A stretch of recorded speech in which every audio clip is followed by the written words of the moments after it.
What's going on, guys? We are back for another replay analysis. I'm going to play this because that boost is really annoying when you're paused on it. We have McMonkey here with the replay analysis. He did this through the coaching tier on patreon.com/Gibbs00. Just want to give a shout out to everyone who's been supporting me on Patreon. This month was a huge month for me, and it does help me a bunch continue to do what I do. So appreciate it, guys, for the support. You can go there for replay analysis, some extra videos, some free play sessions and stuff like that if you want to go check it out. But we got McMonkey here. He's an older gentleman, an older gamer. Doesn't have as much time to play, but he is a all-star in threes at least. Playing with a bunch of superstars and all-stars kind of mixed in. Playing with a teammate, Darkstar. And he's, you know, trying to reach those champion ranks like everyone is for the season. And let's see if we can help him here a bit. First up on the face-off. It depends what you want to do. Like, if you have a teammate and you know what you're doing, I generally don't like to neutralize face-offs if we're not calling it out or I know how my teammate is cheating up. I would prefer, like, a very safe face-off is to just push it away from your diagonal. And generally, even with no communication, you will win that face-off or at least have ball possession at the start of it. But Darkstar made a good save there. And we got a little bit of a push coming up here. Sometimes it's better to control these maybe a little bit more than he did. I understand what he's trying to do. Just trying to push it forward and then make a play afterwards. But he couldn't catch up the ball because he hit it so hard that it kind of just gives the goalie a free, clear attempt at least. So maybe try and hit that softer as you're pushing up. I understand why you'd be so hasty, though, to move up. This is a good idea here. He's trying to move up on Darkfire's plays. Or Darkstar, I'm sorry, Darkfire. That'd be another thing if you're playing with Darkfire, but it didn't work out for him. He gets demoed here. I do like this play right here. He's kind of going back. He knows he probably has someone else behind him, but just throw two open space. Give your whole team some time to go grab some boost, and you have to worry about that pass opportunity. In threes, you generally don't want a ball to go by you if you know that at least one of the opponents is on the other side of the field, because they might beat your goalie to the ball, even though it seems like it's an easy clear. You're just never sure. He had a little bit of free space here. Let's try and read this situation a little bit better. So we see two on the side there. We saw the third, I think, for second, way in the back. So he's not sure where they're going to be. But here's the two. I don't know why that third's over there. I'm really confused. Sorry, I'm going to go back here real quick.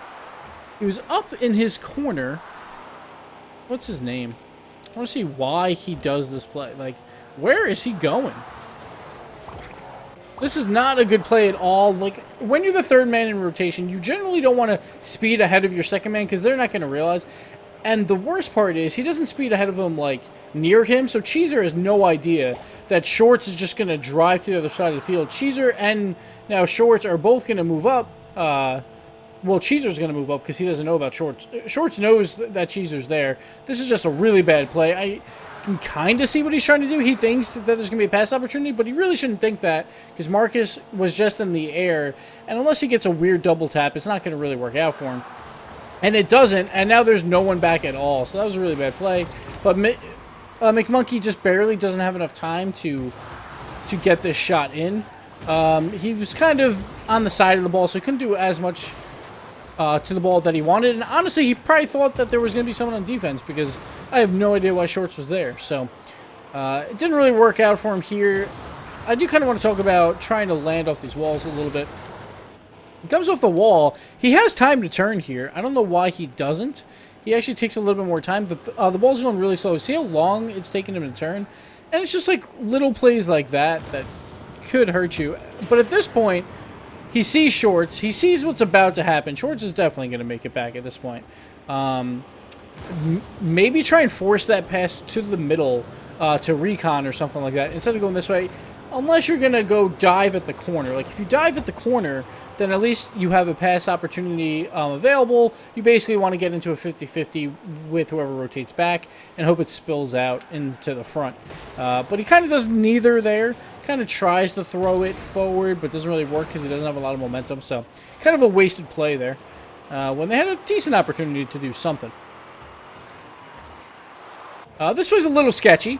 So Recon gets the ball over his head, but once Recon pulls off of this, he should be turning around probably a little bit quicker. I think he was trying to move up maybe a little bit too fast.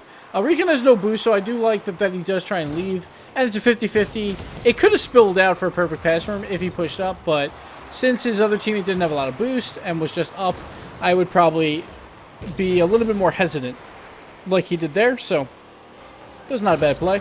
Good positioning. Darkstar trying to make some plays here. This is actually a really good, clear save. So let's go over to Marcus. Talk about this play a little bit. So Darkstar coming up, making the play. And this play is actually really nice, even though I'm not sure he exactly meant for this. But at least he hits it softly enough that he's going to get the next touch as well. And then also gets the little bit of an aerial dribble to just kill the ball in the other corner. Plus gets the other boost. So this play from start to finish was insanely good. Like, it's a tough pass/shot, makes the save, gets the follow-up touch, and then stays in the air to beat out the last defender. Of course, shot's not on net, but he does get the boost steal, which is always important when you are up on their side of the field. Like, if you see their diagonal boost, or their corner boost, I should say, then you should definitely go for it 9 times out of 10 in threes, because you have two other players to back you up, and you can circle back pretty quickly. So that was actually a really nice play. Didn't really result in anything, but sometimes they do, sometimes they don't. So, not the end of the world. Let's go back a little bit. I'm going to go back to when that aerial dribble happens. I'm going to go back even further. McMonkey kind of moves up on this. I understand why. He thinks maybe he's going to land weirdly on the wall. He does try and back up. Kind of. He breaks and doesn't turn around right away. It's not the end of the world. Sometimes it's good to watch. People will make mistakes around this level, so not a bad idea to just kind of sit under a wall shot like that and see if they're just going to hit it straight down or if they're just going to whiff on it. Because around this level, around the all-star shooting star level, it's probably going to happen. This was a little bit of a cluster here. He tries to move up on it. Doesn't really get the read on it. That's obviously a poor touch. He gets a little lucky that his goalie's there, but what he should have done, like, once you whiff on that, you have to trust in your teammates. Like, I'm trying to see if he knows where recon is. I guess he doesn't know exactly where recon is, but you should kind of have, like, an internal timer of, like, my guy's probably back, and just do the trust of trying to let him get that play. Or turn off ball cam so you can see really, really quickly if you have a goalie or not, and then giving him the better clear attempt. Instead of trying to do a small touch, which could actually hurt you really, really badly, because if the goalie does come out thinking, oh, he's not going to touch it now, and then you do, then you beat your own goalie. It probably turns into a pass for blue, so you always got to be careful about that. Moving on here, he's trying to ball chase maybe a little bit too much, where the play is not necessarily his. Like this play, it's not bad, though, because he tries to go for more of, like, the block of the shot, if there is one. But at the same time, then that would leave just recon available to defend it. So it is risky. I probably would have just waited on this. Like, once Darkstar hits that, that's not a great clear. It's just going to be cleared right back in. Luckily, they whiff, and then recon gets the goal. And then I want to see what Shorts was doing here again. Seems like his positioning's been a little awkward, to say the least. He whiffs on that. He kind of expects his teammate to hit that. That's not terrible. But right here, yeah, just gets beat out. He could have easily just rotated back to net. And honestly, like, around this level, sometimes it's better, if it's going to be a risky play and you're that third man, just rotate back to net. Like, at least make them beat you on a shot instead of, like, getting these free goals. When it's a super close game, it's been 0-0 for this long, that's when I would be like, maybe I don't go for these balls, because they haven't shown that they can beat us yet on normal plays, so let's try to not give up a free shot. But you kind of just got to feel the room out. Sometimes, like, players have some really good shots that game that's like, maybe I don't want to do that, and I should be challenging more often than not. But in a game like this where it's 0-0, sometimes it's better to just roll back. But it's, like, hindsight's 20/20. Since that play worked, it looks bad, but if he would have went back to net and they would have dribbled him, maybe he should have challenged, you know, so it's just one of those plays. Right, going back here, McMonkey's doing a little bit of diving at the balls, and I like do this a lot actually as well, but Marcus has shown that he can play off the wall. Probably shouldn't have jumped here at all. He at least doesn't boost to it, which is nice, so at least you have time to go land and go back. It's a decent rotation back. See, it's tough, because here you might be like, all right, let's see if Darkstar can pass to me. But since you have two guys up front, I would leave on this play as well, and that's what he does. Like, say I was the only one up front, then you wait around and see if Darkstar can hit you with a pass. But since your other teammate is there as well, it is a good idea to just dive out of there. And again, here, just diving at random plays. This is definitely Cheezer's ball. And it's hard to tell sometimes off those sidewall hits, but just got to be careful with that.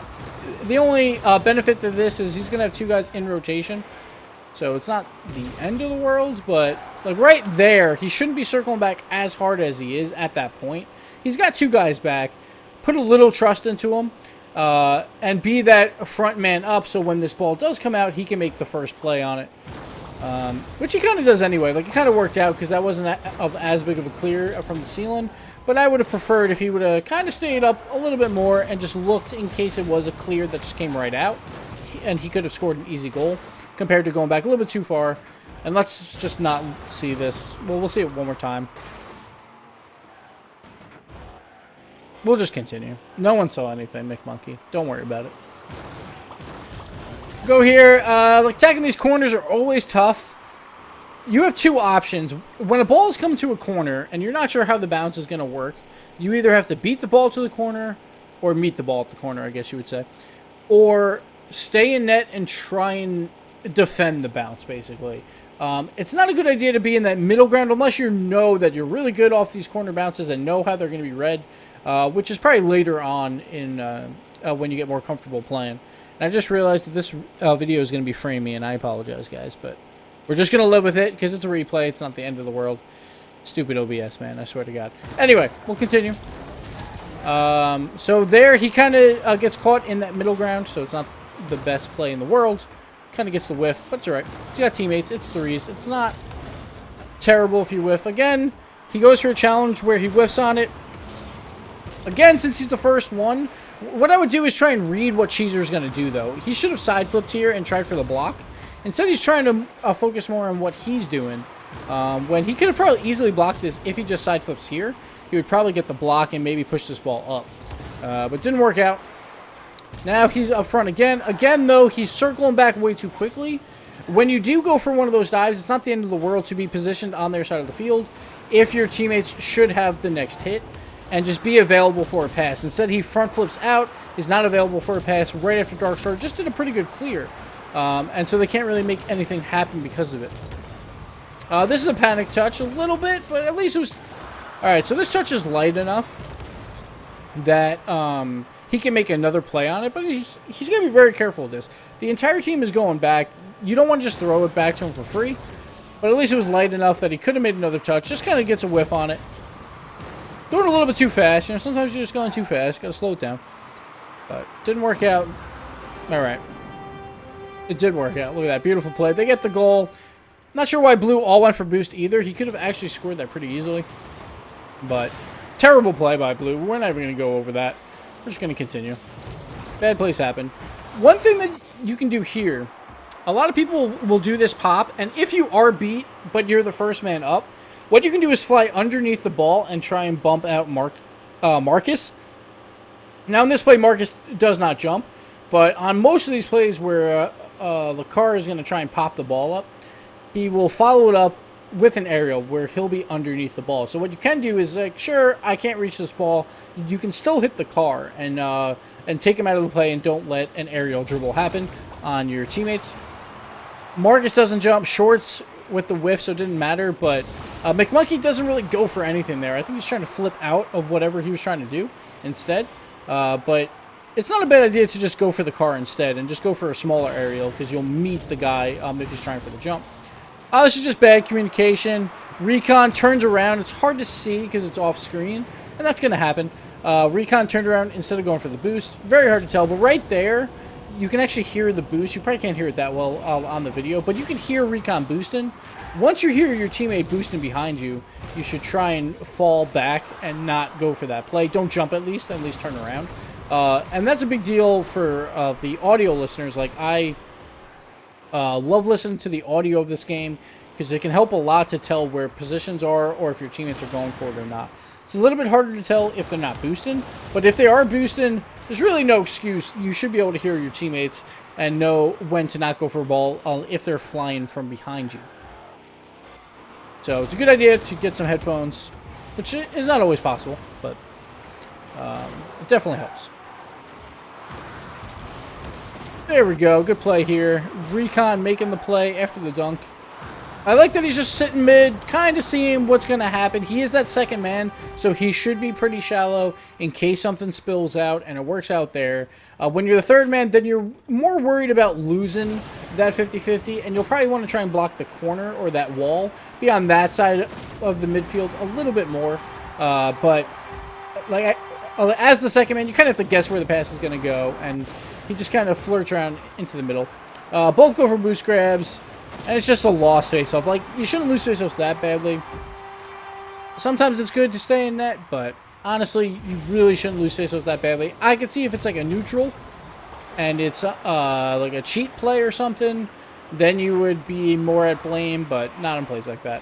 Then they almost score again because miscommunication on the face-off. I don't know what is happening here. Shorts makes the play. Recon doesn't make the save. No hustle for McMonkey either.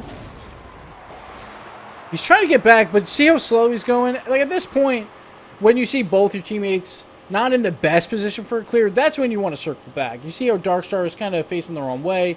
Recon was also, they both kind of doubled back for the ball. That's when you probably want to flip back, and you have a 2-goal lead with 11 seconds left. He takes a sweet time getting back, though, here, and that costs him. He actually turns out really wide, too. Not sure why. You're better off just circling back to net. Like, you have a 2-goal lead. All you have to do is make one save, and it's probably game over. Don't really worry about trying to make the next play. Just worry about saving the goal when you're up 2 with very small time left. But they get the shot, and they get the win right there. And that is the replay analysis for McMonkey. I am sorry, guys, for the frames issue. It'll be fixed for the next video. But I caught it way too late, and yeah. My apologies, but it shouldn't be too bad because it's a replay. Hopefully, you don't hate me too much. But thanks for watching, guys. Thank you, McMonkey. And we'll see you next time. Later.